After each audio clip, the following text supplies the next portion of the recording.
Hello and welcome back to Anointed Fire. My name is Tiffany Buckner and today's question is, where in the Revelation are you? I did a teaching at a conference I went to probably about a month and a half, 2 months ago, and I talked about us starting in the book of Genesis and us coming all the way to the book of Revelation. So anyhow, I talked to the leader and he was telling me that they only recorded 6 minutes. Something happened. They had a traditional camcorder there, but they only got a chance to record 6 minutes of the teaching or what have you. So I'm going to get that from him, but it was sad because it was a really good message or what have you. So long story short, it's been back on my heart. I'm not going to give the teaching because I don't have my notes with me. I'm not going to give the teaching officially, but I do want to talk about the revelation of you.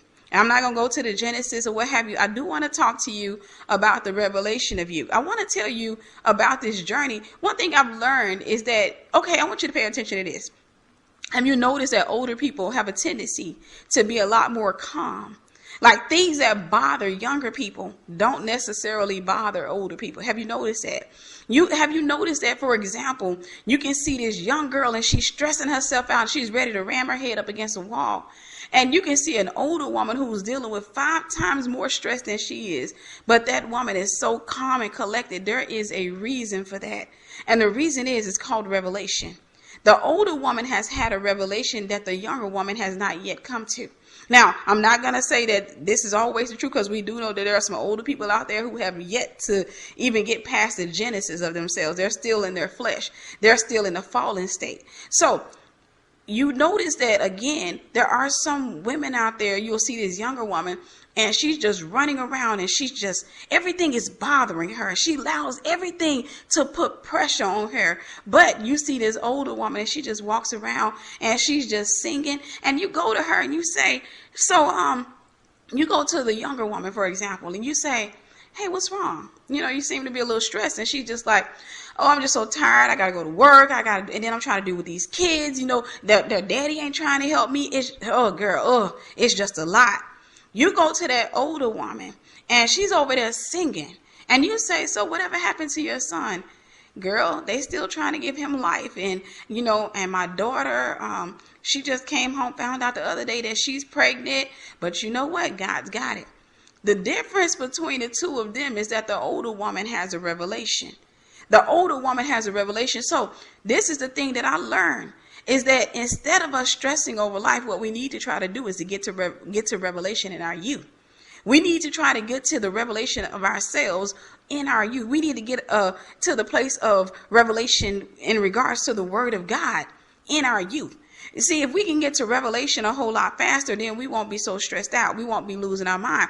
If we can get to revelation, and one thing I found about revelation is this. In my time in earth, for example, there was a time when I used to allow the stresses of life to overwhelm me in my youth. I would sit there, and what I did was I would think ahead, and this is called worrying. I would think ahead, and I sit back, for example, if I didn't have the money to pay a bill, and I knew the bill was due like 2 weeks from that day, I would sit there and I would overthink it, and I would just worry about, okay, what am I going to do to pay this bill? How am I going to get this bill paid? And then what I did, and the word overthink is basically me kind of jumping over my thoughts. Like I have my present right here, but I'm using my thoughts to jump over where I am to go into another place. What I learned is that in doing so, what we do is open ourselves up for frustration and worry. We open ourselves up for doubt because we actually utilize our imaginations for the wrong thing. See, the imagination was designed to give us a picture of what God can do for us, even though we don't see it manifesting.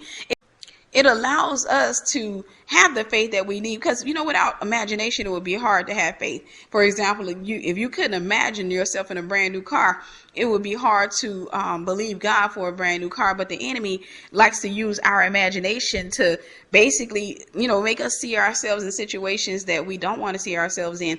So when I was younger, for example, if I didn't know how I was going to pay my bills, then I would overthink. I would jump over today in my thoughts, and I would overthink, and I would sit there and I would worry about or I would sit there and start imagining myself homeless, or even worse for me was the idea of going back to Mississippi and having to live with somebody. That type of stuff terrorized me. I was like, no, I've come this far, or what have you. So I would overthink.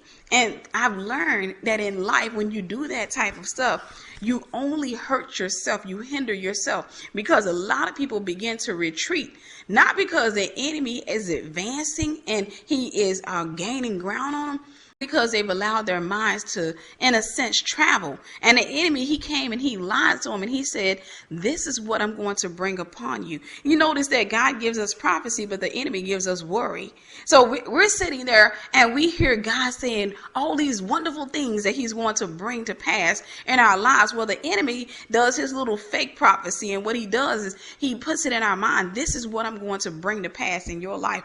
You're not going to have this, and you're not going to have that. And he'll have you thinking of yourself losing your house, losing your car, losing your family. And he's saying, this is what I'm going to bring to pass. Now, what he needs you to do is attach your beliefs to that. Because once you attach your beliefs to it, then he can legalize that thing in your life. So once you actually sit there and believe his report, then he has the legal right to bring it to pass in your life. And that's why he works so tirelessly to get you to, sit there and worry. That's why it's crazy to sit up and meditate on bad things. It's crazy to sit there and meditate on the things that scare you. For example, if let's say you go to, let's say, your mama's house, and you got some relatives over there, and your cousin is acting really funny with you, and she just trying to throw shade, and she just doing a lot of crazy stuff. It's stupid to overthink it.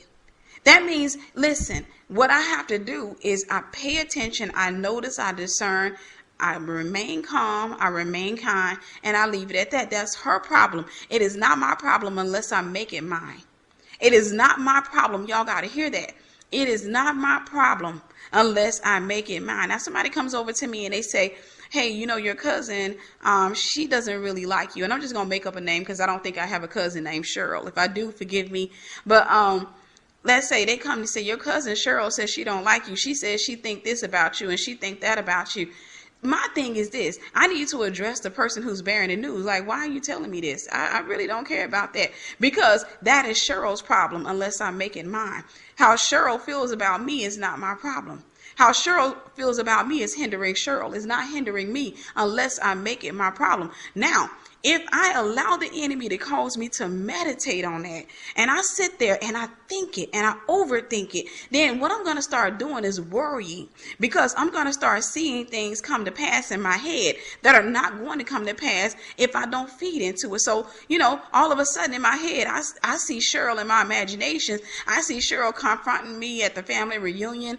In my imagination, I see Cheryl doing this and doing that. So now I'm on the guard for Cheryl. So now, in a sense, I'm responding to her. So now we walking around, and every time I come around and I see Cheryl, we acting weird and all this other stuff. But in a sense, even though we're not talking, we're responding to each other. Our body language and the things that we do, we are having a conversation with each other.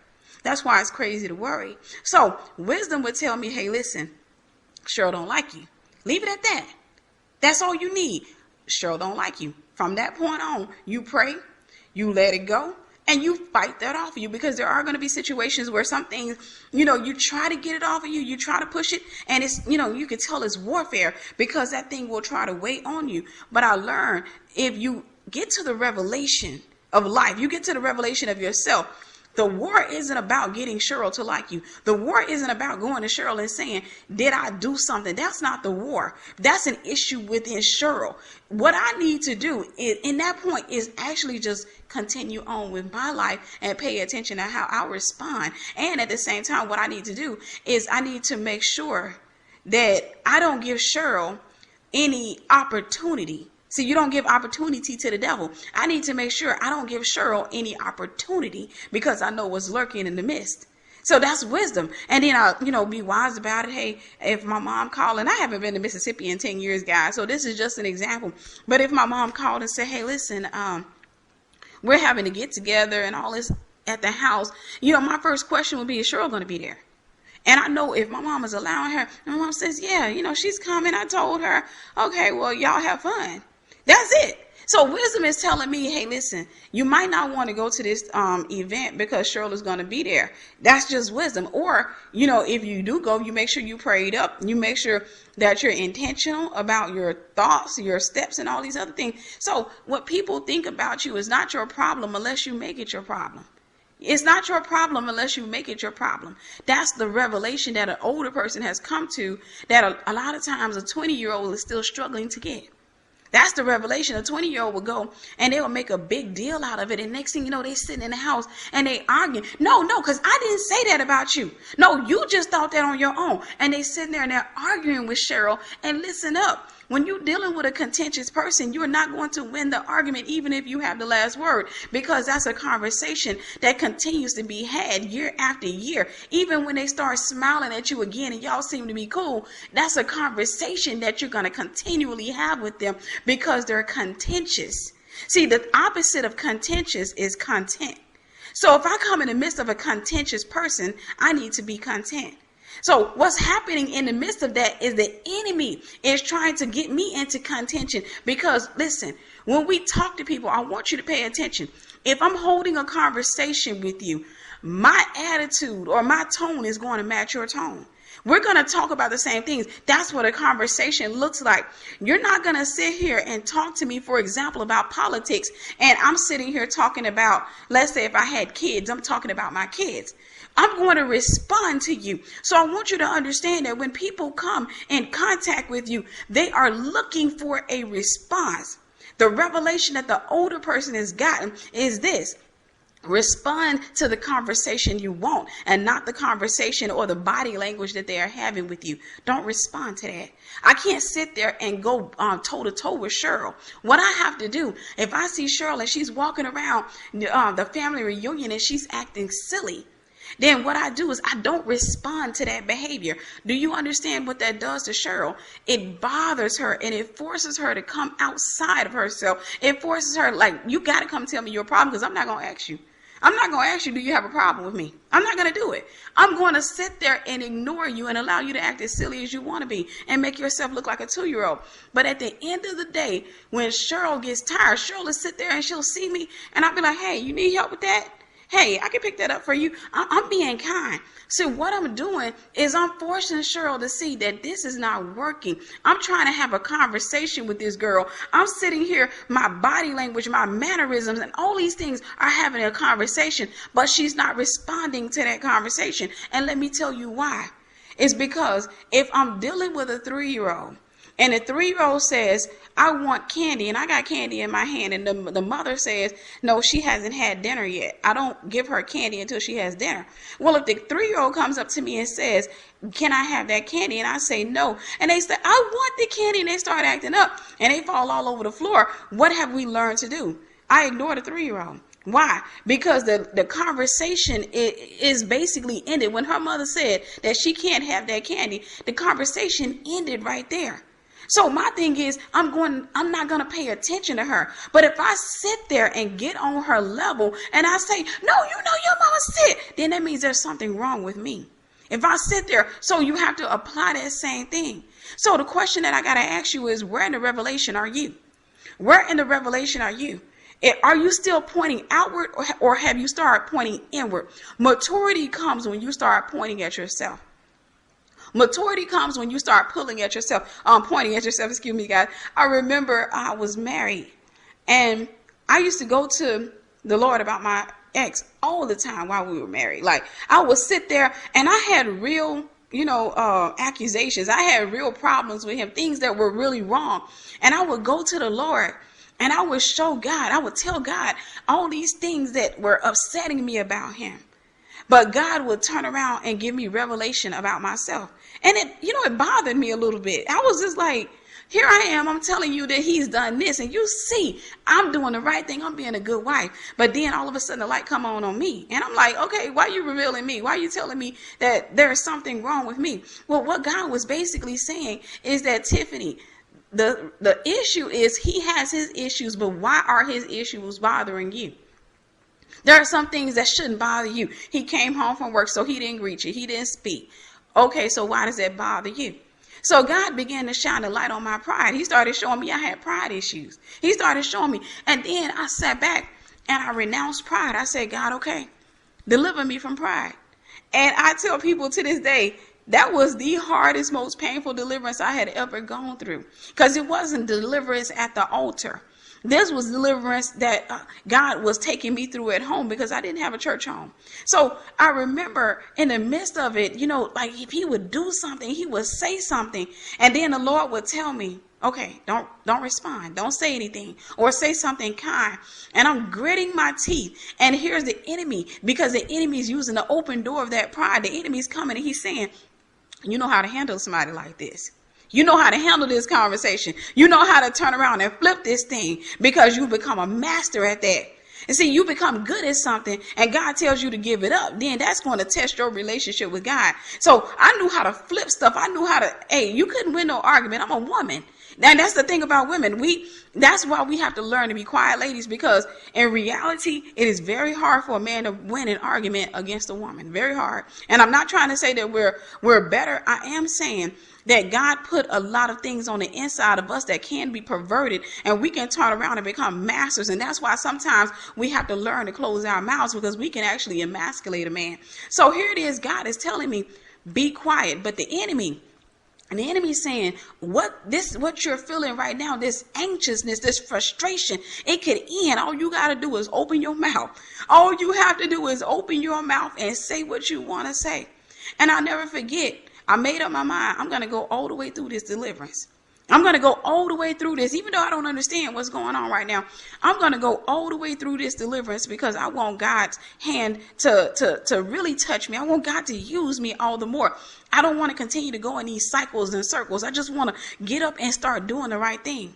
And I remember at the height of that deliverance, I just remember feeling like everything on the inside of me wanted to move, but I couldn't go anywhere. And the best way I can describe it was, it's like being a tiger, just locked up in a small cage, standing on two legs, and you got all this power, but you can't use it.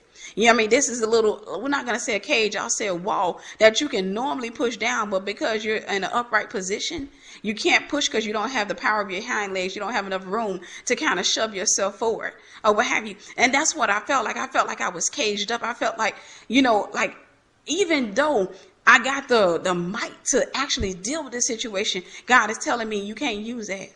You can't use that. You got to put down your weapons. You got to put that down. So I had to put that down, and it wasn't easy. I remember sitting on the couch and rocking back and forward, and I'm sitting there crying, and I'm biting my lip, and I'm angry, but God was delivering me. And out of me came the spirit of pride, and along with pride came anger.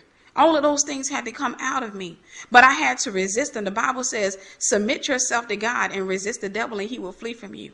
That deliverance was hard because it wasn't at the altar. It was in my living room. And I had no true understanding of that I was going through deliverance. All I knew was that I felt like I wanted to get up and move and scream. And here it is. God is in a sense, like he's restraining me. He's holding me. And he's saying, you can't say that. You can't do that. All of these words coming in my head and all of this, the wisdom that God gives. I never forget.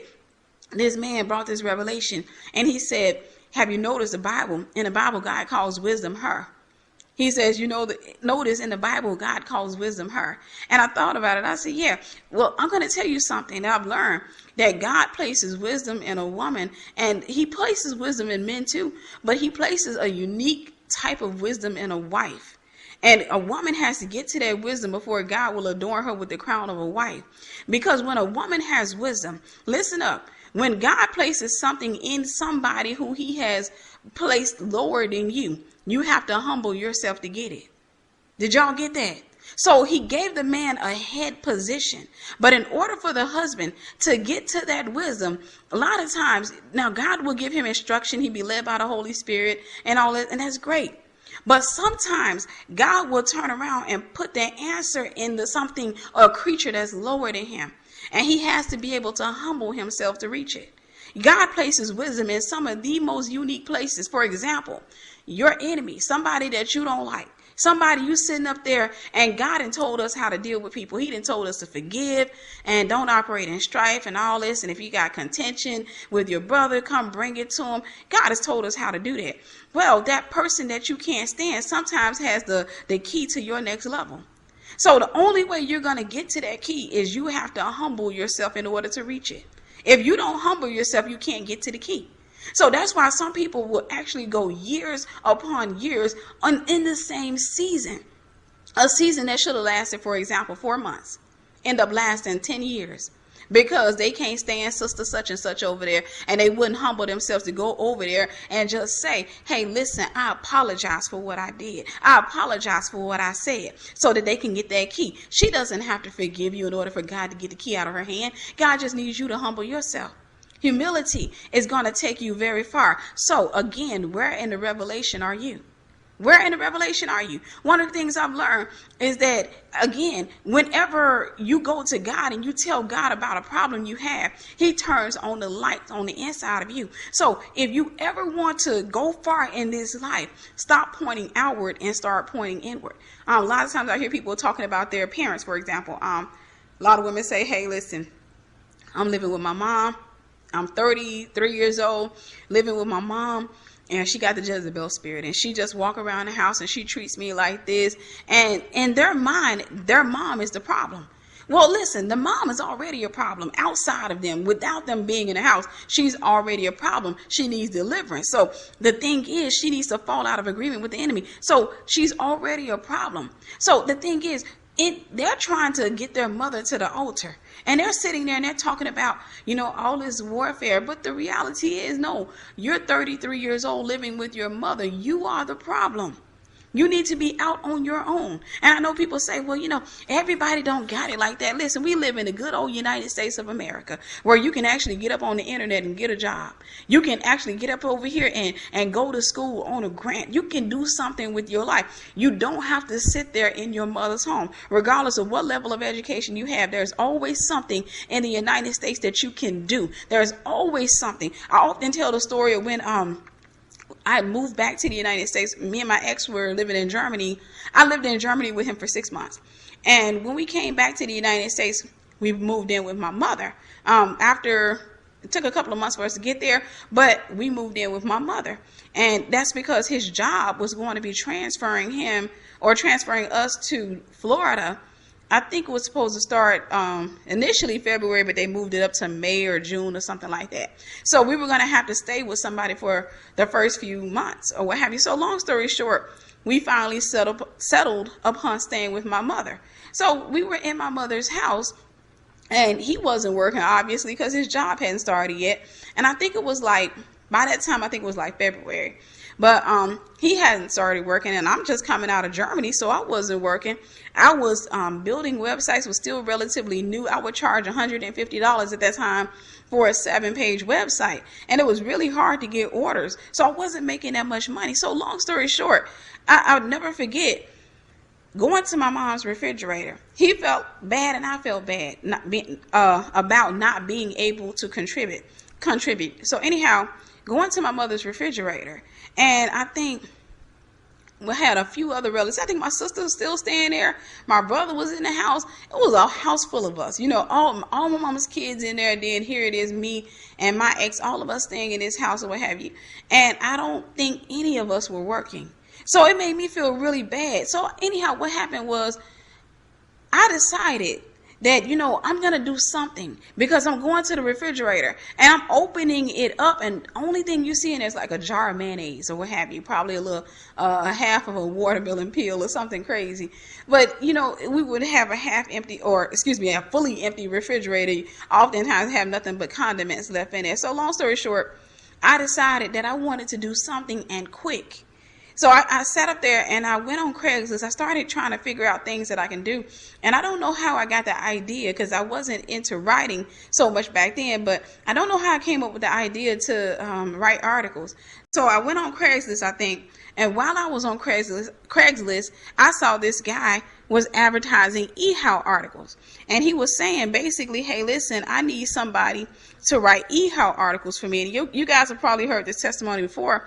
And he was saying, for 500 words, I'm paying $4 per article. And he said unlimited articles on whatever topics that you want, except religion, certain things that you just couldn't write about because eHow was not going to buy them. So long story short, I reached out to him and I said, hey, I'd love to be a part of it. And I tested it out. I wrote a couple of articles for him and he paid me the money via PayPal. I was like, okay, this is good. And he told me there's no cap. You can write as much as you want. I sat there, and I don't know how many days time, but I sat there. I wrote so many articles that man had to end up paying me over $300. I wrote so many articles that man had to pay me over $300 from $4 an article. I was like, okay, what else can I write about? How to. And see, in the midst of this, I was getting more knowledge and understanding. I was getting revelation. I was getting an understanding because I'm having to do a lot of research. I was like, okay, what can I write about? Okay, how to do this and how to do that. So long story short, I sent that man so many articles that he put a cap on me. He put a cap on me. You can only write this much because he realized I was hungry. He realized, so the point is, you can always find something to do. You don't just sit around the house and talk about where you are when you can actually get up and move. You don't just sit there and complain about where you are. So my question to you is, where in the revelation are you? Are you still stuck somewhere? Are you still sitting there and trying to get people to like you? Are you still at this stage where you're trying to figure out why your finances aren't moving?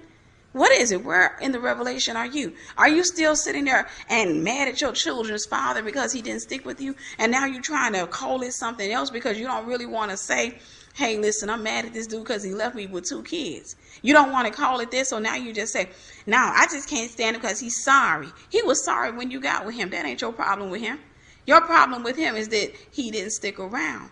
Where in the revelation are you? See, when you actually come and you start admitting stuff like that, that's when deliverance takes place. When you actually sit there and say, I'm still mad at this dude for leaving me with 2 kids, and I thought that we were going to stick together. He made so many promises that he did not keep. When you actually sit there and have that conversation with yourself and with God, you can get deliverance. And that's why I found out why confession is so important to God. Because at first when I used to read the Bible, I was like most people, a lot of words didn't really jump out at me. I would just read right past them. And then when God gives you revelation, certain words jump off the page. And the word confess, I started to understand the heart of confession. Confession basically allows you to call something bad. That way you can purge it out. It allows you to call something bad. That way you can get it out. See, you got to put a label on it. That means I'm no longer in agreement with this. This comes out. This comes out. If I came to you and let's say, for example, you were living in my home and I told you, I said, hey, listen, I got some stuff in the refrigerator. I got fruit in there. And let's say they're in these little containers and they're sealed or what have you. I got some fruit in there. I just want you to throw away, clean out the refrigerator. Well, you're not going to know what's good or what's bad unless I label it. So you're not going to know what to throw away. You may end up throwing away the wrong thing. So what has to happen is this. You have to actually call your hatred and your anger and your frustration, your unforgiveness toward your ex what it is.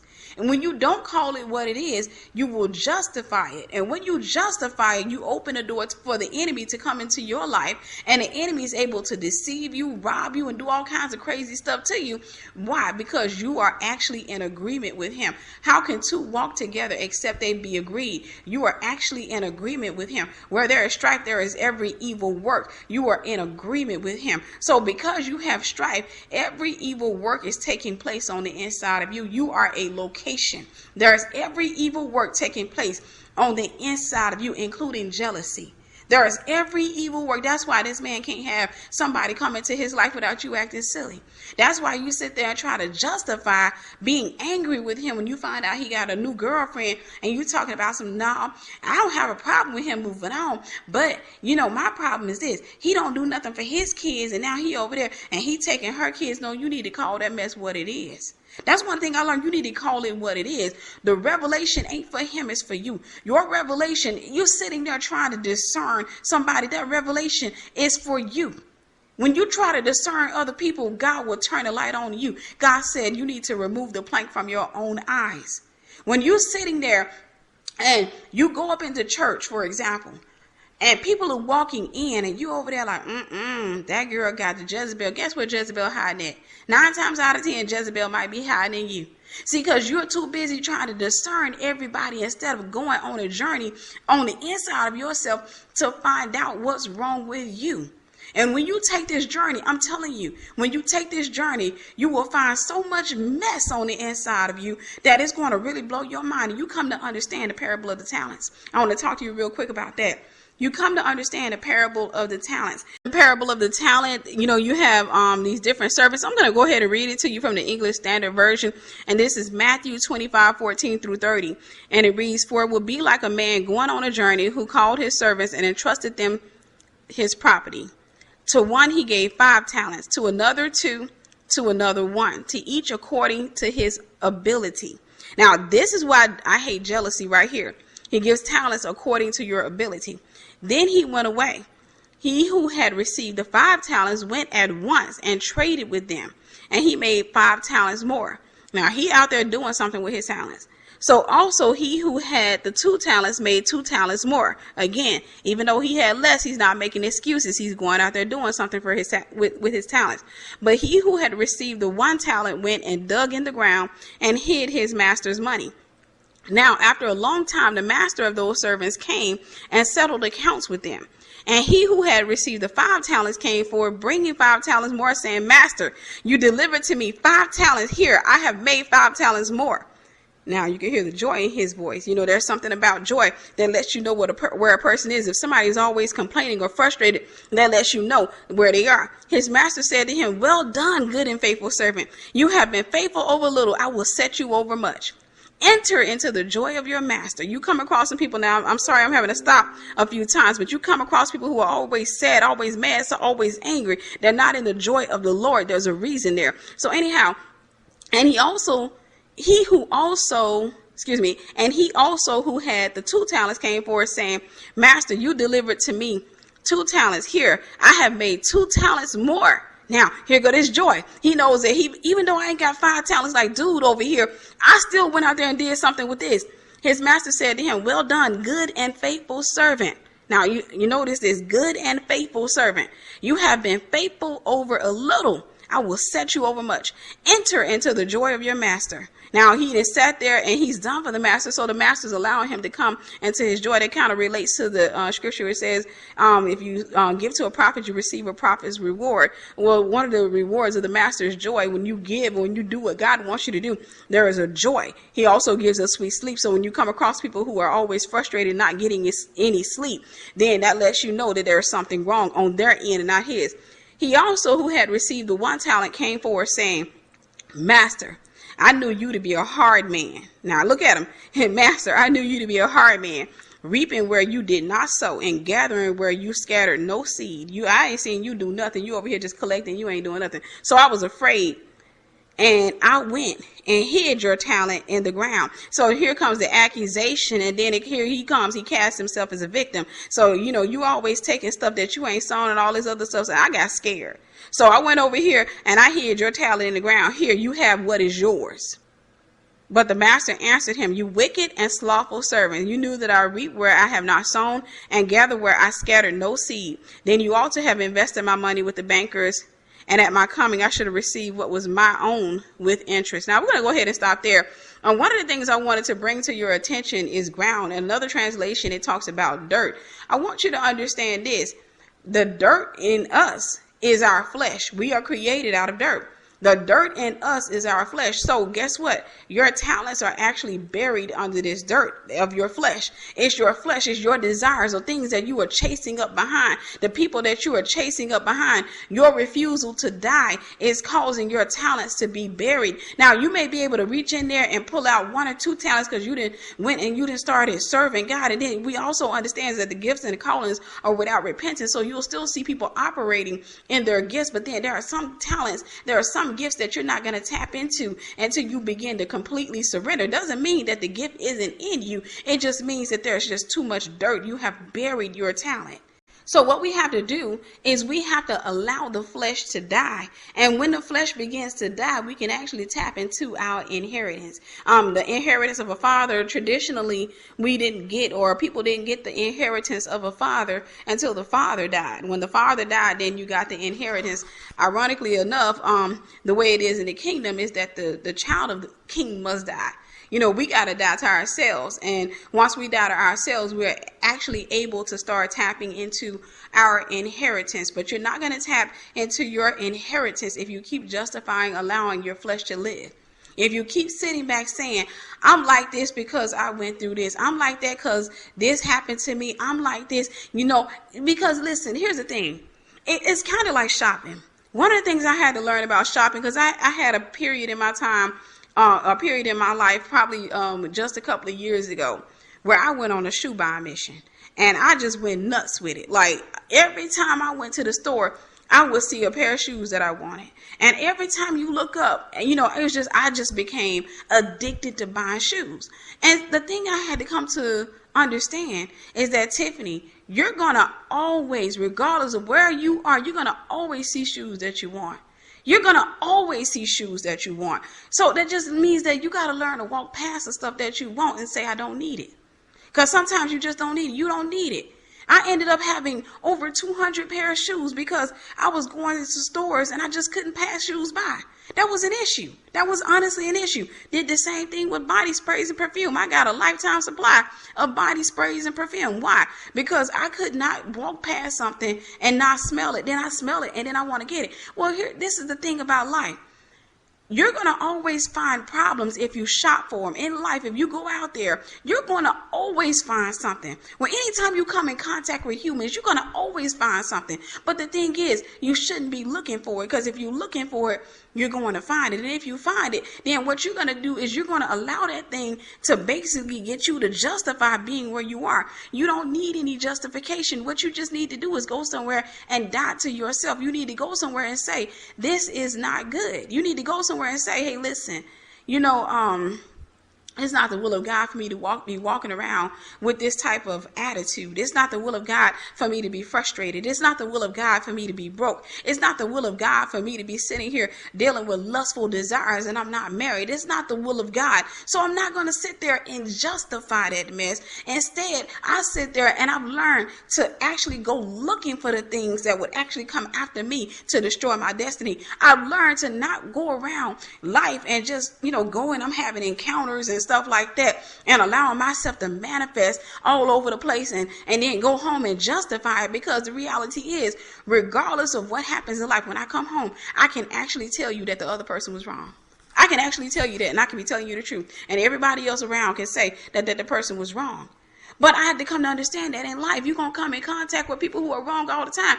You better get a handle on yourself. So listen, just because this person is wrong, if I go to Washington, D.C., for example, you don't even have to go to Washington, D.C. If I'm standing in a supermarket and somebody's standing in line next to me and they're talking about politics and they're saying things that are wicked. Let's say, for example, they are for abortion and I'm completely against abortion. They are for abortion and they're being loud about it and they're sitting there talking about, well, a woman's rights, and they're just talking.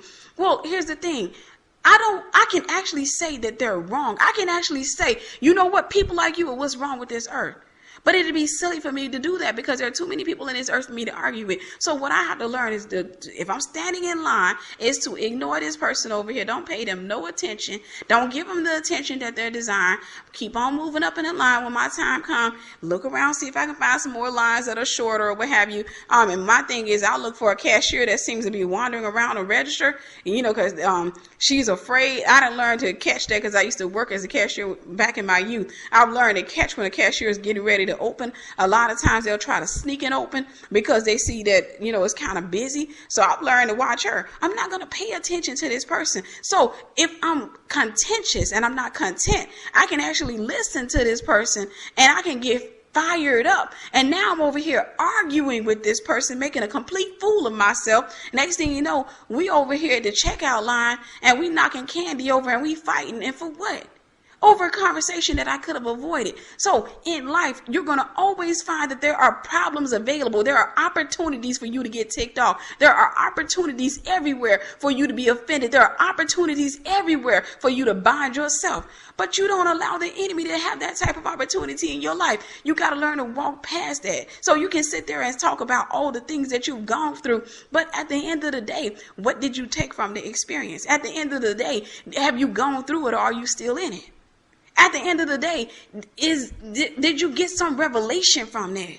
Did you get any revelation? I've learned if I talk to you and you tell me this long story, and for me, for example, I've went through a lot of things in my life because of choices that I made. See, I can talk about my childhood. It was terrible, and it was a lot of bad things happening to me in my childhood. Okay.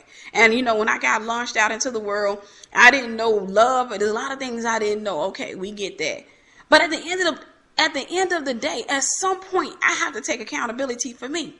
At some point, I got to say, okay, I can't keep blaming my parents. I can't keep blaming my past. I can't keep blaming the people who came into my life or who had access to me when I didn't have sense or discernment. I can't keep blaming them for where my life is. So at some point, I got to be able to look back and say, you know what? I forgive you, and close all of those doors. And then I have to take accountability and responsibility for the adult-sized me. So anyway, I had different friends that came into my life, and it was funny. God would always come and he would warn me. He would say, close that door. And I would always just being too nice. I can't. She's nice, and I would just make all these excuses or what have you. But at the end of it, what I had to do was I had to obey God. And it was at the point where I began to obey God that God started closing the door. And it wasn't a contentious close. It wasn't an argumentative close. It was just more so we fell out of agreement with each other. And, the door closed or what have you, or something happened. A lot of times with women, a man will come into their life and they all of a sudden they just go on about their business. Well, I can sit there 1,000 times and say, I had this friend and I had that friend. But what good is it going to do if I have no revelation behind it? See, I got to know why the door is closed. Because if I don't know why the doors are closed, then I'm going to get bitter. Did y'all catch that? If I don't know why God closed the door, I'll become bitter. I'll be sitting there like, and then this happened and that happened. And it's so easy. It is really easy to become bitter. Bitterness comes when you don't look for revelation. You look to point the fingers of blame. For example, there was a season in my life where, I would have friends, for example, and the Lord would deal with me and say, close the door. And at one point, I just couldn't believe that it was God. I didn't want to believe that it was God because I was just like, well, she's just too nice, and I'm nice and she's nice. And Father, we had never argued with each other. We just sit up on the phone and we talking and we laughing. And the Lord says, close the door. And I'm sitting here and I'm making all kinds of excuses, and I'm telling myself that that's not God speaking. It can't be God speaking. And God is saying, and God would give me revelation, and he'll say, this is her problem, close the door. And he would even send people into my life. God said, you need to close some doors. One of the most common prophecies that I kept getting, and I never forget the last time I got that prophecy, I'm like, again? But one of the most common prophecies that I kept getting was that I had sharks in my life. I had people in my life who were just taking. And I couldn't lie. I couldn't sit there and say that the prophecies weren't right, because I realized the dynamic in the friendship. I realized that I was the giver. I realized that in the friendship, I'm sitting here and I'm pouring out, but I'm not getting much of anything in return. I realized that. So God, here it is. He's constantly speaking and telling me that these doors have to be shut. Well, what had to happen for me was God is telling me this, but I needed revelation for myself. I needed to come to understand what was wrong with me, but not what was wrong with them. What was wrong with me that was making me want to allow them to stay in my life, even though I know that they're not in for the right reasons, even though I know that their motives are impure. What is it about me? What is it that, I feel like I need them for? So God had to give me revelation in regards to myself. Because without revelation, I had no understanding. Without revelation, I was sitting there just like, it couldn't be God. And see, when God gave me the revelation, it made it easier for me to allow the door to close and to start closing doors without becoming bitter. Because I can actually look at the thing and say, well, no, I understand why that had to happen. I can look at it and say, no, that was necessary. That was necessary. So I'm not mad at the people. I'm not mad at them because I understand that at some point the brokenness in them was attracting attracted to the brokenness in me, but God wanted to heal me. But instead, I'm sitting here and I'm getting with people. And this is what we do as human beings. We often connect ourselves with people who we can relate to, and God doesn't want that. You don't grow by connecting yourself to people that you can relate to in that hour. You need to connect yourself to people who you cannot relate to. You need to, more than anything, connect yourself to Jesus Christ. You need to go connect yourself to the right church. You need to sit there and have kingdom relationships. Meaning, listen, one of the things that God showed me, the last time that happened, I never forget. I was sitting there and I was entertaining a friendship that the Lord had been telling me. I mean, he was sending prophets. He was doing all this. Close that door. Close that door. He had apostles telling me, close that door. I mean, he was really trying to deal with me. But the last time that happened, I never forget. I was in the middle of it and I said in my heart, I said, never again. See, I started closing the door in my heart because the door has to be closed. I said, never again. This is the last time I'm doing this to myself. This is the last time I'm going to sit here and allow somebody to come into my life and just start taking up my time like that. This is the last time I'm going to allow somebody to put the best friend tag on me. This is the last time I'm going to have a one-sided friendship. This is the last time that a prophet has to come to me and say, you got a shark in your life. This is the last time. But God gave me revelation. And then when he gave me revelation, then it was easy for me to sit there and stop trying to hold the door open. It was easy for me to sit there and say, no, that door got to close. No, that door got to close. I ain't mad at her, but that door got to close for real. It's got to close. And when I allowed that thing to shut, what happened was the light came all the way on. See, sometimes the door blocks the light.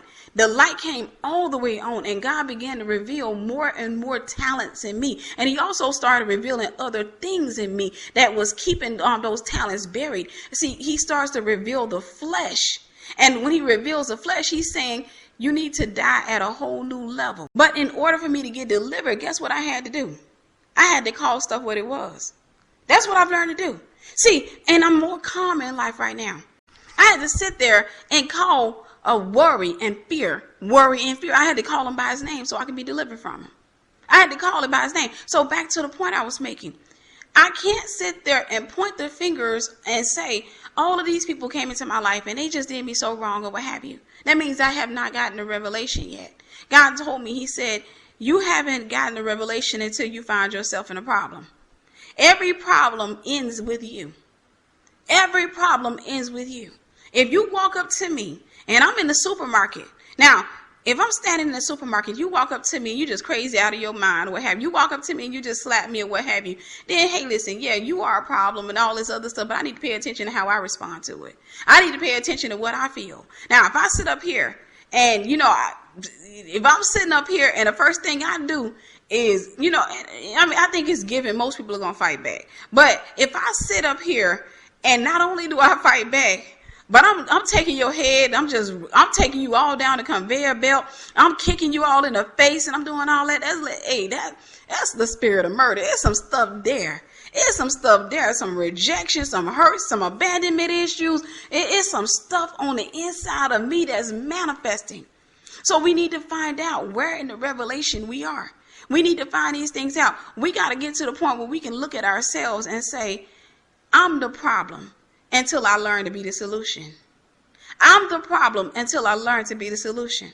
So if I'm standing in line and I'm Holy Ghost filled and I ain't giving the devil no place in me and I'm intentional about getting rid of everything that is unlike God, then that woman who comes in with all those demons looking to slap somebody can't even touch me. Because the glory of God has encompassed me. She won't even be able to get that close to me. And I'm not saying that it's impossible for her to slap me. I am saying that because I'm standing in Christ Jesus, those demons are going to be too afraid to come to me. See, if she just walks up to me and she slaps me, 9 times out of 10, the devil in her saw something in me. 9 times out of 10, the devil in her saw that, hey, listen, we can get a fight up out of this one. She still got Strife there. And they go over there and they say, hey, Strife. And Strife speak out to him and say, hey, I'm here. We good. Hit her. And she going to mop the floor with the girl. She going to try to mop the floor with her anyhow. Hit her.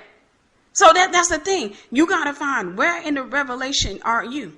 And stop making excuses for being where you are. I can't tell you how many women reach out to me who are making excuses.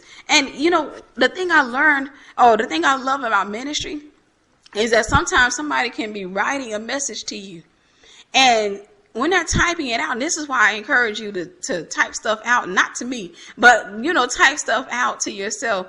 Type a problem out and look at it. Because in the middle of them typing, the problem sits right there in their face. The problem isn't the other person. The problem is them. The problem isn't that their boyfriend left them for their best friend. The problem is they had a boyfriend in the first place. Somebody gonna catch on to that. Ain't no boyfriends in the Bible. The problem was they were humping the dude. The problem was the Bible says submit yourself to God and resist the devil and he will flee from you. They didn't resist the devil. So when that man came into their life, and I'm saying that he's the devil, I am saying that he may have the devil in him. When that man came into their lives, what they should have did was said, I am Holy Ghost filled. I love God. I'm submitted to God. See, 9 times out of 10, had they been fully submitted, he wouldn't have been attracted to them in the first place. It's the devil in them that attracted the devil in him. But even if he managed to get past their discernment and he was, had a little bit of Christianity to him or what have you, listen, if they died to themselves and they were sitting there and say, I don't do the whole fornication thing and all this other stuff, then he would have fled. The Bible says so. Submit yourself to God and resist the devil and he will flee from you. He would have went ahead and went on by his business. Now, there are some guys out there who do stick around with abstinent women, even though they're bound by the spirit of fornication. How do they do that? That's because the woman is actually entertaining them. Believe it or not. I've come across women who are abstinent, and I've seen this, and this is something that I like to warn about. I've come across women who are abstinent, and they manipulate and tease men. They manipulate and tease them. They'll sit there, and they still basically use the same demons they were using when they were actually playing the hump game. But instead, what they do now, they'll basically lead that man by the hem of his lust. And they do this by saying, for example, sitting up on the phone with him, and they'll start talking about sexual escapades that they had, or they'll start talking about, boy, you better stop that. Ooh, boy, I cannot wait till we get married. No, you just wait. But they continue to entertain that spirit in him. So out of curiosity, he sticks around because they're not resisting him. The Bible says, submit yourself to God and resist the devil and he will flee. They're only resisting him physically, but spiritually, they're not resisting him. There is no resistance. So you're not going to see a Holy Ghost filled woman who's completely submitted to God get, at the altar, standing at the altar with a man who was halfway in Christ Jesus. It's not going to happen. And I'm going to be bold enough to put it out there. It's not going to happen because she's fully submitted to God, which means the light is on, which means revelation is there, meaning she not only has revelation about herself, now she has enough light in her to look at the plank in his eye. She has enough light in her to have revelation in regards to her. How can two walk together except they be agreed? She's not in agreement with him. So that relationship won't be started. If you come in contact in ministry with a woman who says, I go to church, I love God, God is my everything, but my husband, he like this and he like that. Listen, 9 times out of 10, either she got him when she was in sin or she was halfway in sin, backslidden, straddling the fence or whatever you want to call it, lukewarm. She either got him when she was lukewarm, when she was unsaved, or there's still some things in her that she has not come to terms with. I've come across many people who sit there and see, the thing is, if you had a demon before, y'all hear me on this. If you had a demon before, you get delivered, the light comes on in that room. So you can see that demon operating in other people. You can actually see that demon. Now, I'm not saying that you will see the monstrous shape or the physical form of the demon, but you will see the mannerisms. See, you're familiar with the personality of the demon. So you can actually see that thing manifesting. So she'll be standing there and she's talking about her husband and how terrible he is, yet and still you see, hey, sweetie, can I talk to you? And see, that's ministry. You can't minister to somebody until you've been there. Where you can't minister until you've been where you're trying to talk somebody out of. Now, God will sometimes give you revelation for people in situations that you have not been in. But in most cases, God won't give you revelation regarding somebody else if you haven't received that same revelation in regards to yourself. So you're standing there and she's going off, and I've had this happen. She's going off about her husband. And she can actually tell you things that are wrong with her husband. And she's right. She's telling you, like, he does this to me, he does that. And you're like, man, that's terrible. For real? And you're just listening to her. However, you see something moving in her. You see the movements, the hand gestures. You see all of this stuff. So you see that spirit in operation. So you look at that thing and you tell her, you got a lot of strife in you. And she's just like, what? Now I'm sitting here telling you that my husband, he hit on me, he cheats on me, he does this. I get that, and he wrong. But see, you got to come to understand where you are wrong too, because what's on the inside of you is actually having a conversation with what's on the inside of him. And that's why y'all fight the way that you do. There is a constant response in the spirit realm. You are actually having a conversation with this guy. So you need to come to terms with where you are. Now, I do understand that you can take everything that he's doing and everything that he is and put it on a billboard for the world to see. And everybody will sit there and grab their collective weapons, oranges and eggs, and throw it at this billboard. I do understand it. However, you need to take yourself and crucify yourself. And that way you can sit there and you can be a light for him. See, the problem is in cases like this, when you go to the woman, because she's blind, because she has learned to see outwardly and not inwardly, she's too busy trying to fix somebody when she's broken. So I can go to this woman and say, you got a lot of strife in you. And she's like, what are you talking about? No, I'm just telling you that my husband hits on me and all that. Yeah, what's on the inside of you likes to provoke what's on the inside of him. It's having a conversation. What's on the inside of you likes to basically sit there and get him riled up. So listen, I've been that woman before. And that's how that's why I can talk to that thing. So what happens with you, and I can sit there and tell a woman, let me tell you what happened with you. You sit in the house, and you actually see a live problem with him, like nobody can deny it. Let's say, for example, he's addicted to porn. That's a live problem.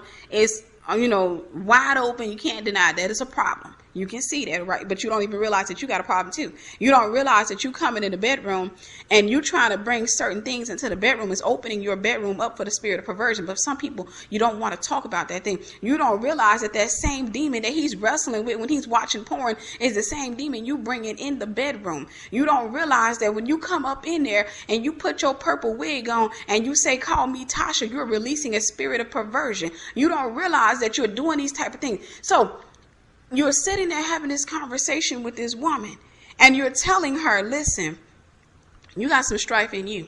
And she's like, no, I'm telling you that this man hit on me. I'm telling he came home yesterday.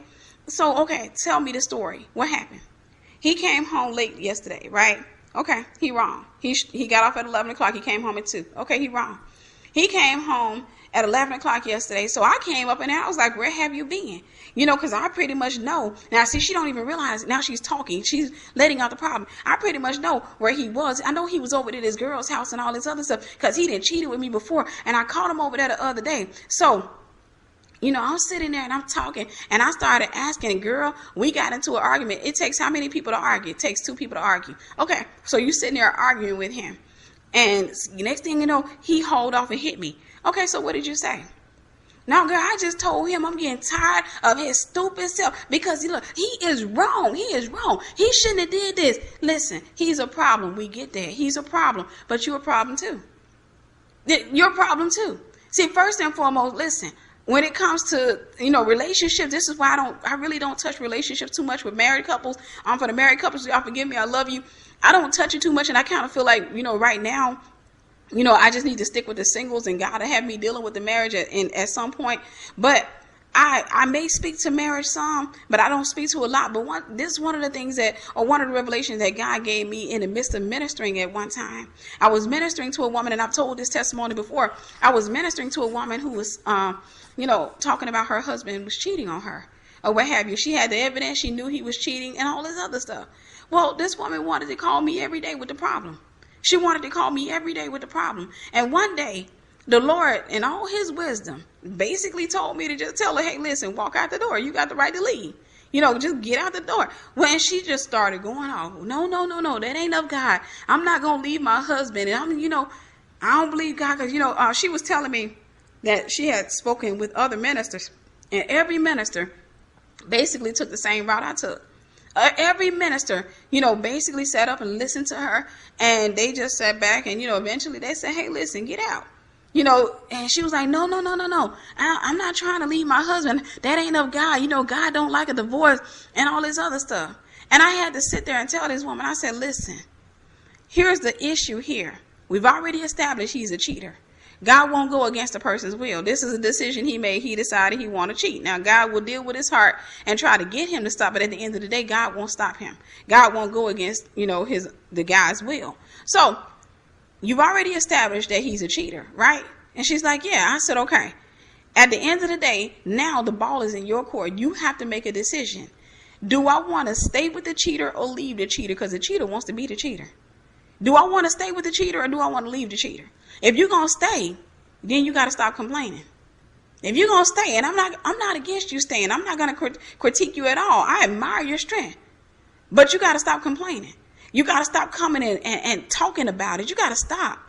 At some point, you got to get the revelation. At some point, you got to just sit there and say, okay, if I know I don't want to be cheated on, and he's not going to stop. I've already talked to him about it, and he just constantly keep going over this girl's house. Then at some point, I got to realize, okay, he's a cheater. So now I have to come to terms with what I want to do. Instead of me sitting there losing my mind every day when he comes home and I'm up in there busting out windows and acting a fool, instead of me doing all that and ended up with a police record and I'm turning to the side with this little white glove on your hand with the blood coming through it and all, instead of me standing there and doing that type of stuff, then I have to make up my mind.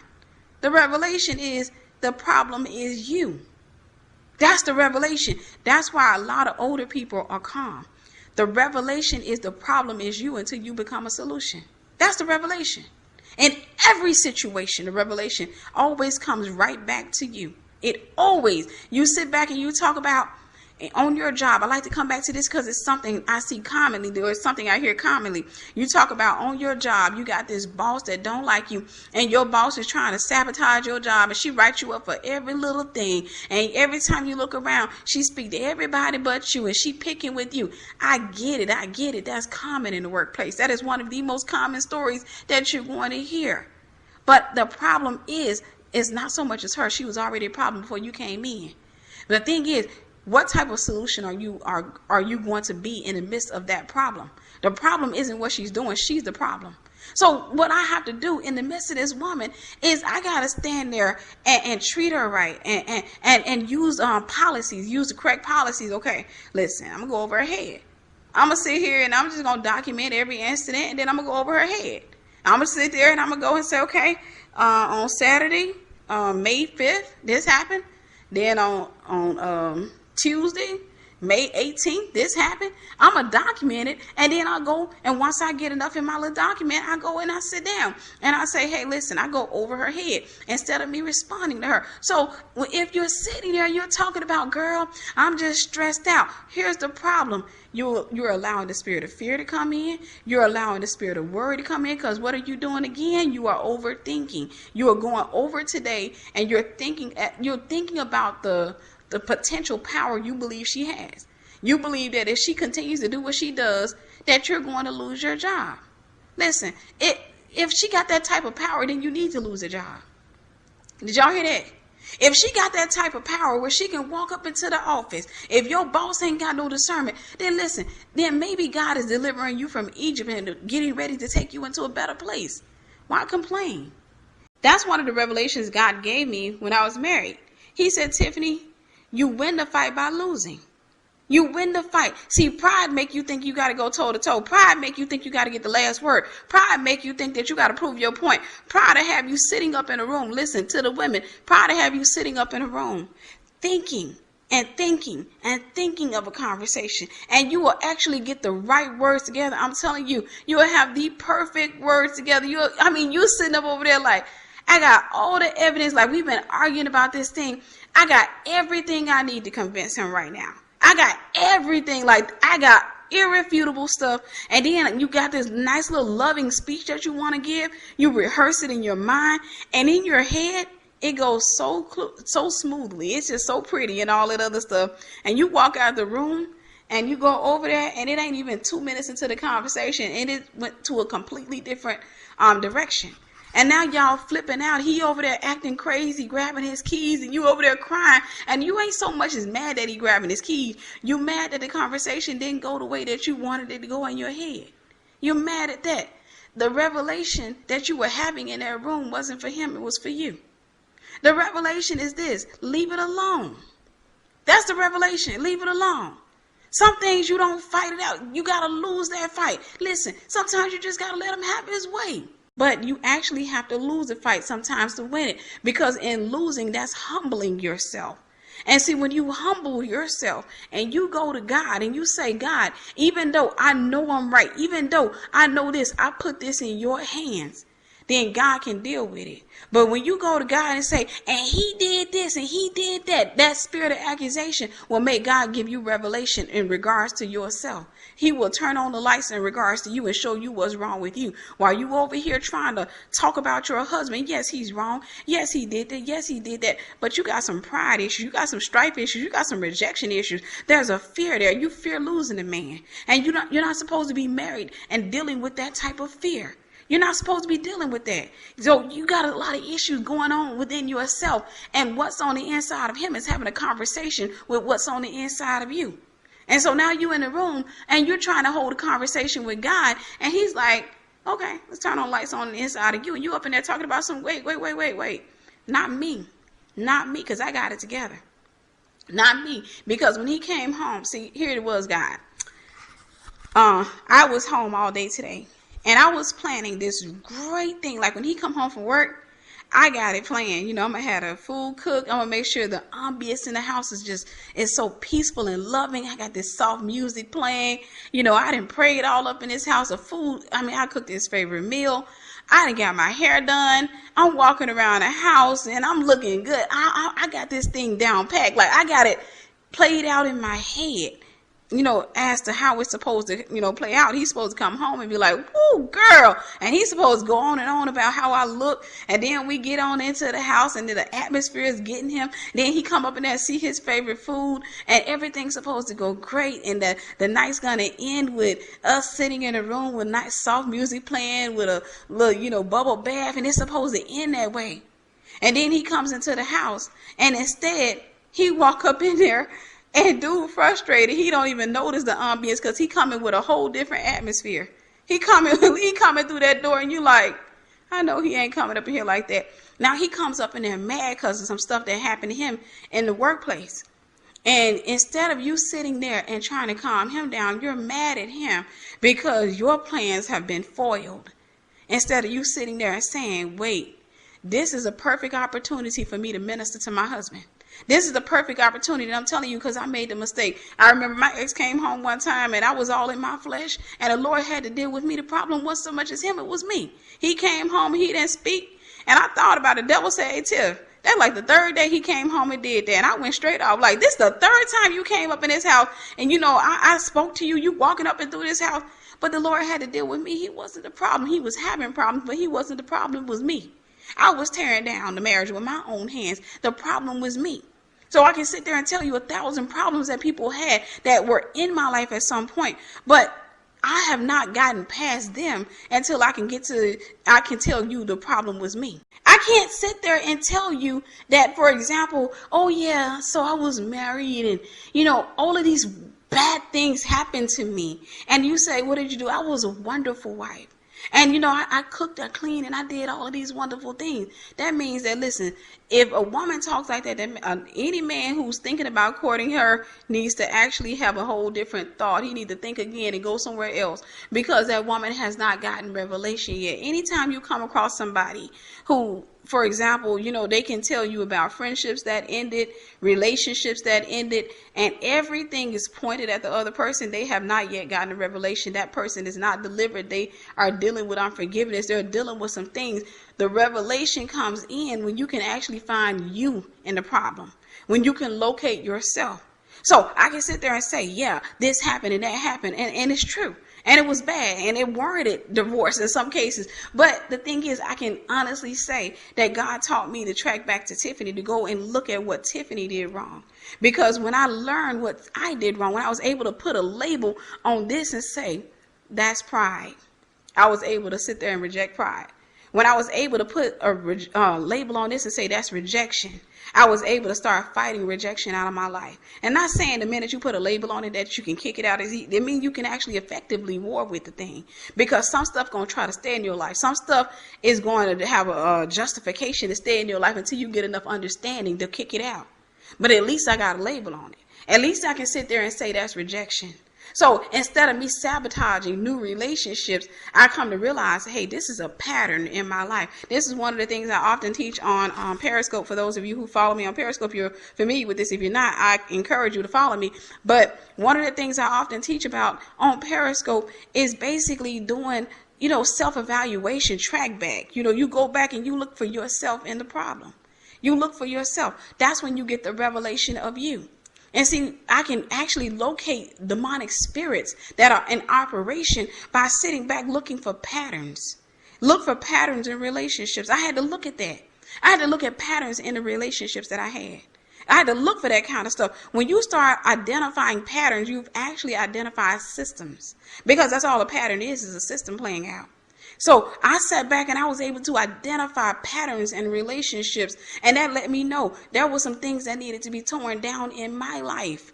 And so I was able to put labels on those things and actually go after them and say, no more, no more, no more. I'm not going to sit here and do this anymore. I found the spirit of sabotage operating in my life. And because I was able to locate that thing, then I started learning its behaviors. I actually started doing research on it, and I began to learn that spirit's behaviors. I was actually able to spit that thing out, to renounce that thing, and say, no more.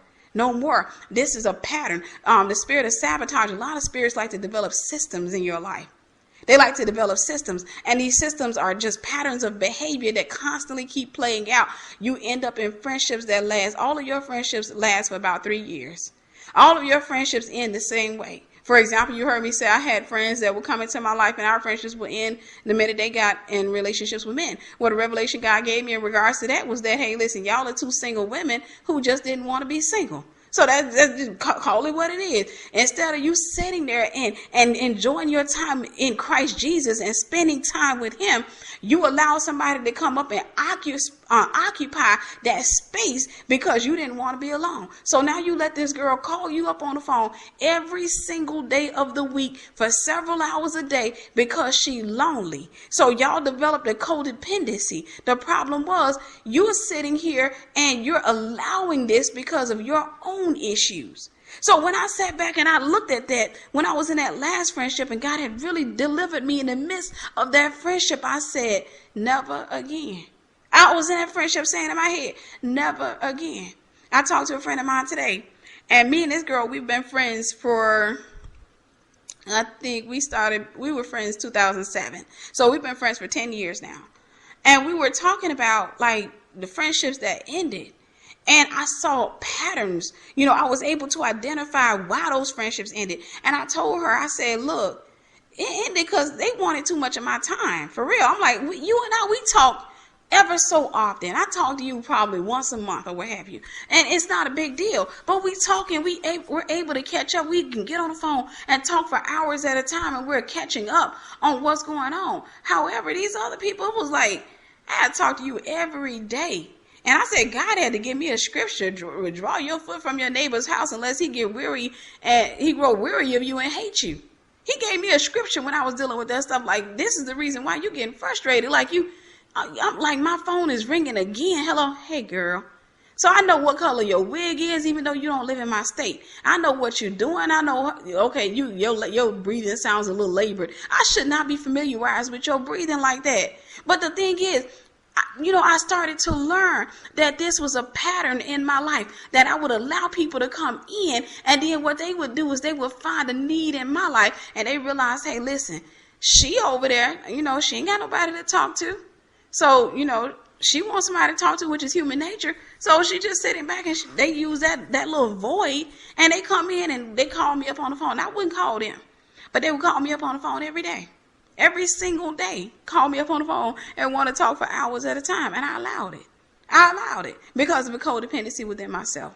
So that was a system in my life. But in the midst of that last friendship, when the Lord was sending prophets and prophets and prophets after me, and he was constantly delivering me or dealing with me or what have you, and I was renouncing stuff, I was, getting delivered from stuff, I said, never again. My mind changed right then and there. And when my mind changed, I said in my head, this is over with.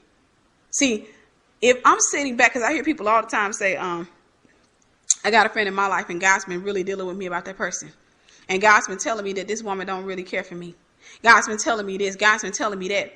And they say, but I don't know how to get out of it because I really don't want to hurt her feelings. I don't want to just, go up to her and say, listen, I can't talk to you anymore. So how do I get out the friendship? The problem, first and foremost, is you need to identify the system in your life. You need to identify the pattern in your life and get delivered from that. And then you got to fall out of agreement with her. See, the agreement that I had with these friends was that we were single women who just wanted to be on the phone with somebody. We couldn't talk to a man, so we sat up on the phone and talked about men. We on the phone talking about some girl, yeah, when my husband come, and what have you. So I had to identify that in my own life. And now I've learned to listen, to just spend my time working. And spend my time, with the Lord. Spend my time doing something productive. And when the husband comes, he comes. I look forward to the day that I meet him. But in the meantime, I'm not going to give his spot to somebody just because I don't want to ride alone. Just because I'm tired of being alone. I'm not going to give his spot to somebody. I'm not going to be sitting up over there talking about some girl, what you doing Friday night? Girl, we got to hang out. Ooh, girl, I heard they supposed to be having this over here, girl. Yeah. No, I don't spend it. I don't give my time away to that kind of thing. I've learned to just basically utilize my time for good. Utilize my time to sow. That way, by the time my husband comes, I have a harvest. Somebody gonna catch that, somebody ain't. Listen, that means that I'm over here sowing seeds. I'm building for us. I'm over here sowing seeds and doing things. And I'm not just sowing into somebody's ears because God gave me a revelation. So anyhow, again, guys, where in the revelation are you? Have you figured out your location yet? Are you still blaming people for your problems? Because I've come across people, for example, they got a domino effect in their lives and they're still tracing every problem back to a person rather than going all the way back to the first domino, which is themselves. See, you're the one that let that person come into your life. You're the one that sat there and allowed that person, and that person got into your life through gossip. Y'all had a common enemy. Go ahead and admit it. You had a common enemy with this girl. Y'all in the workplace, y'all had a common enemy. She came over there to you, even though she didn't like you, and you knew she didn't like you, and y'all started talking about the common enemy. Next thing you know, you found some things you had in common with her, and now y'all talking about y'all each other best friends, but now she manifesting on you. Come on, let's trace it back all the way to the first domino. Don't stop at where she knocked you down. Let's go all the way back to the first domino. It was you. When you get that type of revelation, you can get the wisdom and the peace that a 60-year-old and a 70-year-old woman has. Whereas a 20-year-old woman is there about to pluck all of her eyebrows out, sitting there and starting to age prematurely because she's about to lose her mind over stuff that a lot of times, look, we get to the point we just look at it, I can't do nothing about it. I got some revelation when I was in my 30s, or actually when I turned 30. I started, I think right before I turned 30, and when I turned 30, I started dealing with more revelations. And one of the revelations I dealt with, I looked at bills, for example, and I didn't know how they were going to get paid. Now, and that was my reality. I didn't know how those bills were going to get paid. And I remember looking at them and shrugging my shoulders and saying, oh, well, it is what it is. I can't do nothing. I can only pay what I got. Now, I could have did something now that I know, the systems of America. I could have actually got online and found me a secondary job or what have you. But I looked at those bills. I knew I didn't have the money in the account. I knew I had a job. I worked full time. I knew that I was doing everything that I could do. So to me, it made no sense for me to sit there and lose my mind about it. To me, it made no sense for me to sit there and bite my fingernails off. That's why I've always had fingernails. People sitting there and they done lost all their nails. I keep my fingernails. I don't bite my fingernails off. I'm not going to sit there and rock back and forward and try to figure something else if there's nothing I can do about it. I ain't going to lose my mind. If there's nothing I can do about it, oh well. That's my attitude. If there's nothing I can do about it, oh well. It's not a good situation, but oh well. In time, God will work it out. It's not my fight to figure out. So, oh well. Oh well. So where in the revelation are you? Where in the revelation are you? I just want to ask you that, guys. I want you to come to the point where you start to look at your own life and point fingers at yourself. I'm not saying get involved in self-condemnation and guilt and begin to bury yourself. I'm not saying that. I'm saying this.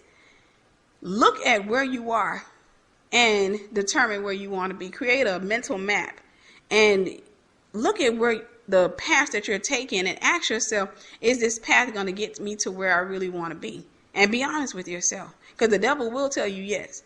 Is this path, like if I'm sitting here and I know that God has called me to immense wealth, am I going to stay, or am I going to get there by staying affiliated with Keisha here, for example. Y'all know I like to use the name Keisha. Am I going to get there by staying affiliated with Keisha when I know good and well every time I tell Keisha something good God is doing in my life, Keisha tries to discourage me? Am I going to get there? See, if I map out a point, then I can actually be intentional about my walk. If I map out a point, I can be intentional about my walk. So if I'm sitting there and I mapped it out, okay, God called me to be a millionaire. First and foremost, I have to make sure I have it in my head that I'm more than just a millionaire, because I come to understand that if you put a number in your head and you lock it down, you're pretty much dead meat by the time you get there. You want to make sure that hey, listen, God called me to be a multi-millionaire. Don't lock it down so that you can actually go out there and continue to advance forward. I found that some people have a tendency to put a number in their head and they get to that number and fall dead or retire or something like that. And that's not what you want to do. So anyhow, if I'm dealing with Keisha, and I know good and well Keisha likes to discourage me, I know good and well every time I tell Keisha something good that God is doing in my life, I feel drained. See, some of y'all got friends like that. I know that every time, like I call Keisha up on the phone, and when I call her, I'm bubbling over with excitement. I'm about to lose my mind. I'm so excited. But by the time I get off the phone with Keisha, I feel drained. I'm not excited about it anymore and all this other stuff. And she said, well, okay, so, you always been a dreamer. And it's good. I ain't saying it's bad, but I'm just saying, do you really want to put that kind of money into that? So I get on the phone with Keisha. I'm no longer excited. I'm now a realist. Now I'm a realist. So I'm sitting up over here, and I didn't picked up her keeping it real attitude. I have to ask myself, am I going to get to that multi-million-dollar place? Or, some people may say, hey, listen, since it's ministry, don't talk about money. We're going to talk about money. But am I going to get to that place by dealing with Keisha? The answer is no. I'm not going to get there by dealing with Keisha. So my first order of business is this. How do I get Keisha out of my life? See, I ain't got to go busting on her. I ain't got to act a fool with her. How do I get Keisha out of my life? All I got to do is fall out of agreement with her. And I'm not, like I say, I always say this because I know some people can misconstrue that and turn around and they feel they got to be intentional about it and all this stuff. And Keisha, I don't gossip. Yes, you do. You still gossiping with Tasha and Tori and all this other stuff. You still gossiping. So you just trying to fall out with Keisha. Don't do that. I'm not telling you to do that. I'm telling you to get delivered from gossip for real. You get delivered from gossip, then Keisha has no place in your life. If that's what Keisha's attracted to, Keisha has no place in your life. So if I want to get delivered from Keisha, I just get delivered, period. I ain't got to get delivered from Keisha. I just got to get delivered. Y'all gonna catch that. If I want to get delivered from Keisha, I just got to get delivered, period. Once I get delivered, and if I'm sitting there, if gossip and slander are my demons, and I get delivered from that stuff, and I fall out of agreement with that, and I start taking on God's attitude in regards to gossip, and I say, man, I hate gossip. It ain't fair. I hate that stuff. Then what's going to happen is this. Every time I get around Keisha, Keisha's going to notice something. First and foremost, one of the things that she's going to notice is that when she get around me, it don't feel the same. See, when she called me, it don't feel the same because those spirits are no longer there. And I'm no longer in agreement with the enemy. So Keisha gets up on the phone and says, girl, did I tell you what happened to such and such? And I said, girl, don't tell me. Because you know what? I surrendered to God. I don't want to deal with no gossip. Well, the first thing Keisha going to say, well, it ain't gossip. Because she hasn't put a label on it. And that's because she don't want to be delivered from it. When you want to be delivered from it, you put the label on it. She hasn't put a label on it. It's not gossip. So she's going to try to find a nice little label to put on it to justify being the way that she is. But if I sit there and say, nah, who are we talking about? And we're going to make up a name. She's want to talk about Cindy.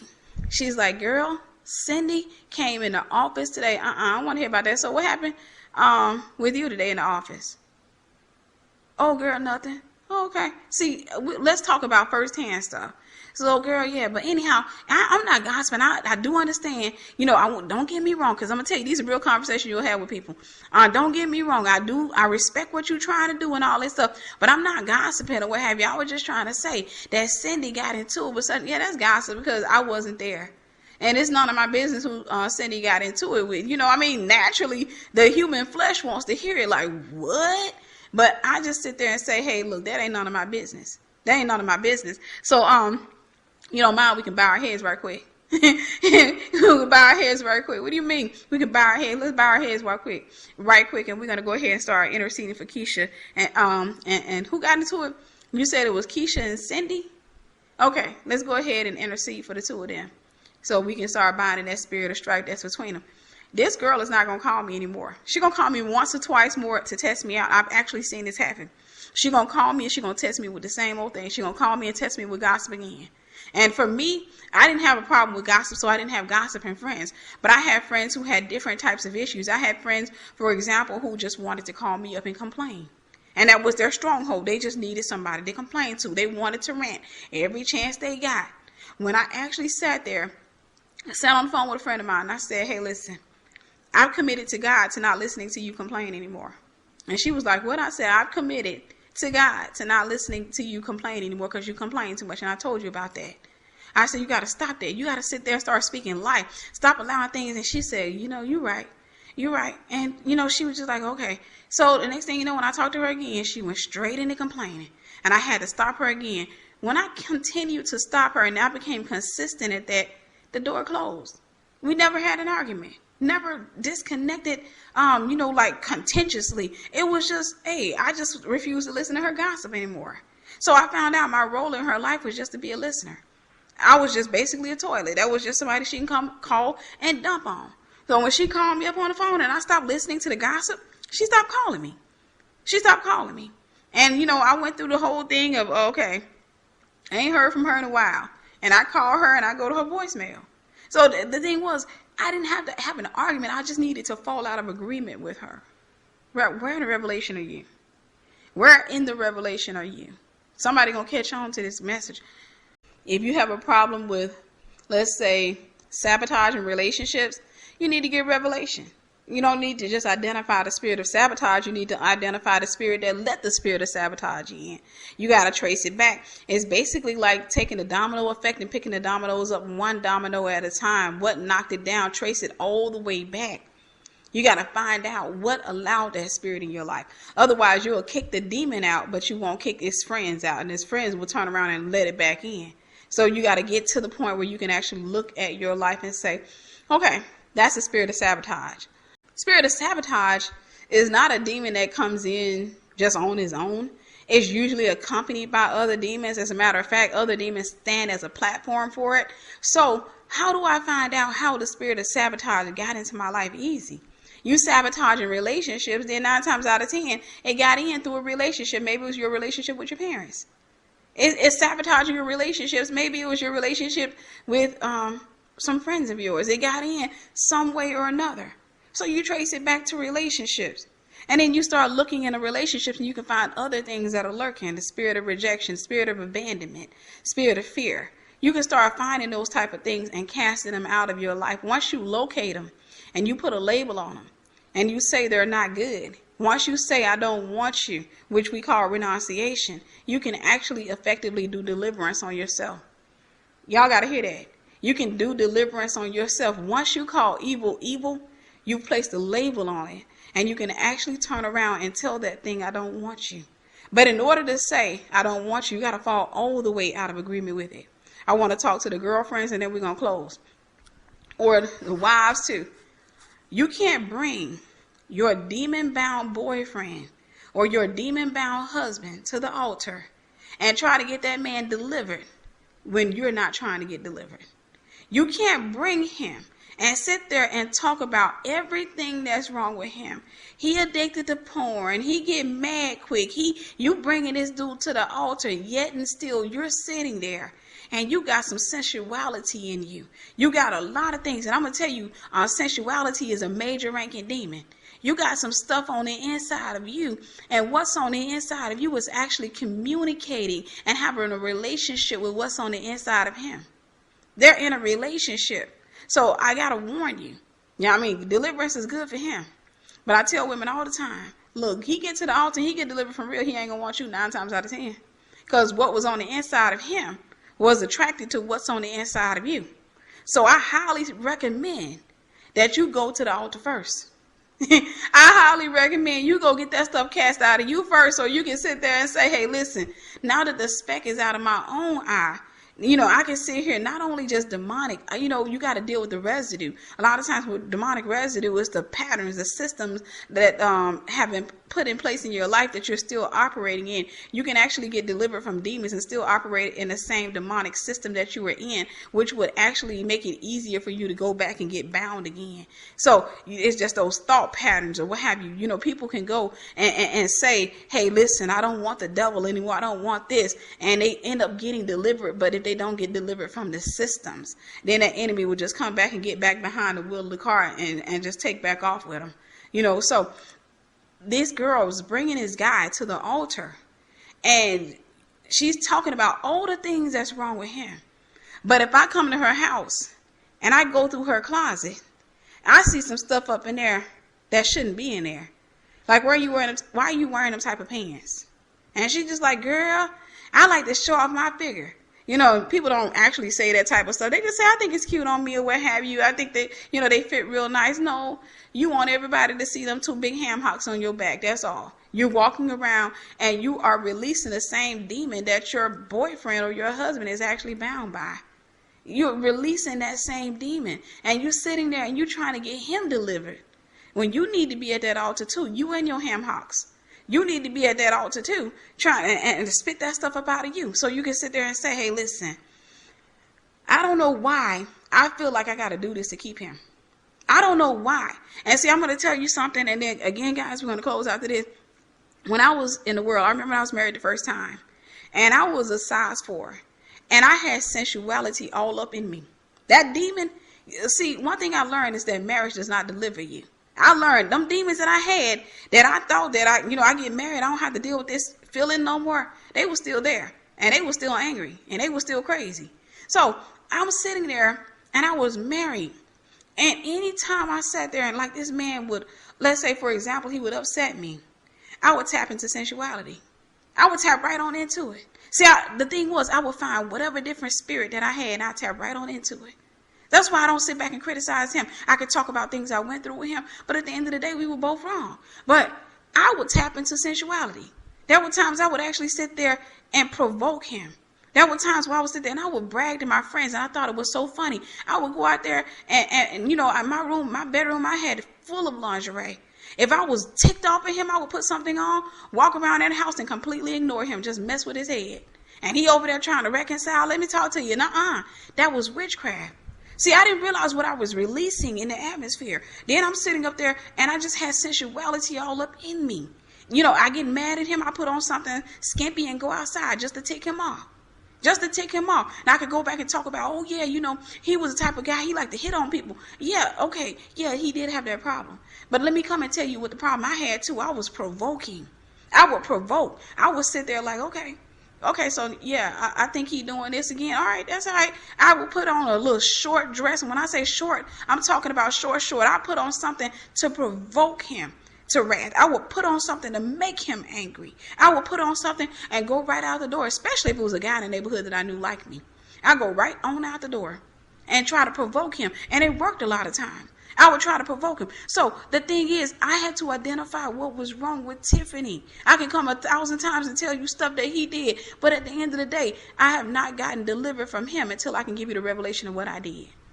I'm not delivered from him unless I can sit there and tell you that where I was wrong. That's how I got delivered. I got delivered when I started sitting back and pointing out, this is the issue with Tiffany. That was the issue with Tiffany. That was the issue with Tiffany. Okay, that issue's still there. And when I actually locate something that's still there, I go ahead and I put it on blast. This is how you get delivered from it. I put it on blast. When you put something on blast, you turn the light on that thing. When you got a problem, and I got to tell to my sisters real quick, when you got a problem with jealousy, you need to turn the light on that thing.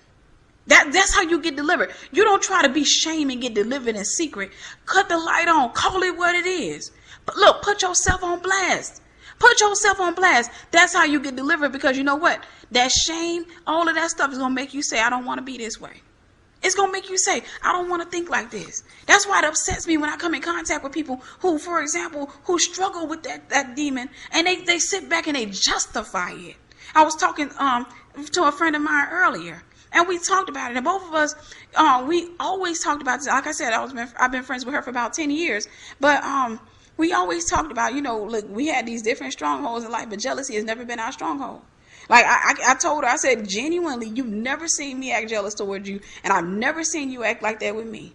And we were real about it. Like, yeah, I don't have no problem with her. She don't have no problem with me. I see her getting a blessing. I'm excited for her. She see me getting a blessing. She excited for me. Ain't nobody hating. So we started talking about how we cannot relate to that demon. We can't relate to, and it's not to say that we're better because we have had our own strongholds. But what I am saying is this. You gotta identify, and that's what we were talking about. You gotta identify where you are. You gotta be able to call that thing out. When God told me I had trust issues, I called him. I put it on blast. Listen, I put it on blast, and the reason I put it on blast because I don't want it. That's when you know you don't want that thing. But I come in contact with so many people. That's what me and her were talking about. We come in contact with so many people, and this girl come over here, and you're talking to her, and she said, "Girl, stay away from her." Why?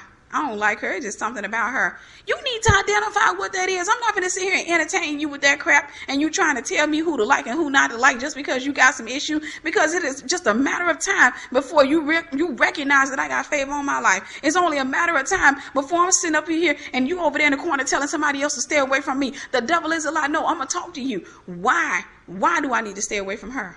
Why? Well, she thinks she all that. Oh, did you see her thoughts on the billboard? No, but it's just the way she acts. No, everybody acts differently. Just because you don't understand how she acts doesn't mean she thinks she's all that. Even if she's switching. Because I've come in contact with women who switch and they act extra girly and all this other stuff. And they actually don't think like that. That's just the way they were raised. That was the way their mother was. Now, you may be able to trace that in their bloodline at some point. Maybe they had a high-minded grandma and what have you. And the grandma was just super girly and she had them acting a certain way. And they just picked it up. But you talk to them, you may find that this is a really nice sister. This is a really nice woman. She don't have that type of issue. So the thing is, you need to put that stuff on blast. Where in the revelation are you? Put it on blast. Put it on blast. I dare anybody listening to this message to put something on blast in your life today. You get delivered today. Start putting stuff on blast. Start identifying things today. Start sitting there and calling hatred. Call unforgiveness. Call fornication evil. Say that is not of God. That is demonic. That is evil. Call stuff out. When you start identifying these things, when you start giving names to it, you won't want it anymore. Because it changes your perspective of it. See, if something's in me, I can't see it. But once I point it out, I take it out and I put it on display. So I can now see it. I can see it clearly. Because now I'm identifying it instead of identifying with it. Somebody gonna catch it. I'm identifying the issue without identifying with it. I'm not sitting there and making an excuse for it anymore. Because I don't know about you. I want full deliverance. I don't want partial deliverance. I'm not over here walking around picking certain demons out and saying, okay, yeah, you kind of have been beneficial. So you stay. For real, like you nasty. You got to go. You trying to hide back there. Come on out. You got to go. No, I'm saying, God, get everything in my life that is unlike you, get it out. I don't care if that thing looks like it's been beneficial. At the end of the day, it's in my life to kill, steal, and destroy. At the end of the day, I want that thing gone. So I'm not going to sit there and stay in agreement with a mentality that is just honestly demonic. You got to get to the point where you look at your life and start kicking out everything that is unlike God, even if that means that your whole personality is revealed. Some people, honestly, their personalities have not matured yet because they've been operating in demonic personalities their entire lives.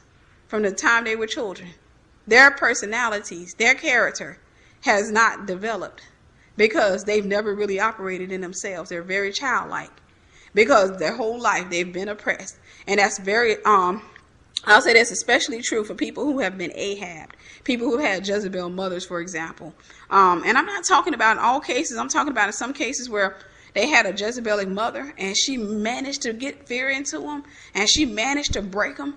And they be so afraid of her and always walking around on eggshells, always defending themselves, that their personality never really starts to develop. And a lot of times they start having kind of like split personalities or what have you, but their true personality never develops. So there's another personality that may start developing, and the mother will nurture that personality, because that's a personality that she likes. She'll nurture it, she'll abuse it, and then they start developing all these different personalities. So once they go through deliverance, that's why a lot of times God gives us partial deliverance. He won't give you whole deliverance at one time. Sometimes they get partial deliverance, because if God casts every last one of those personalities out, they will be completely lost. They'd be in a corner rocking back and forward, because they wouldn't know who they are. Sometimes God will give you a partial deliverance so that you can learn to maintain that deliverance, and so that you can actually go out here and you begin to develop your personality.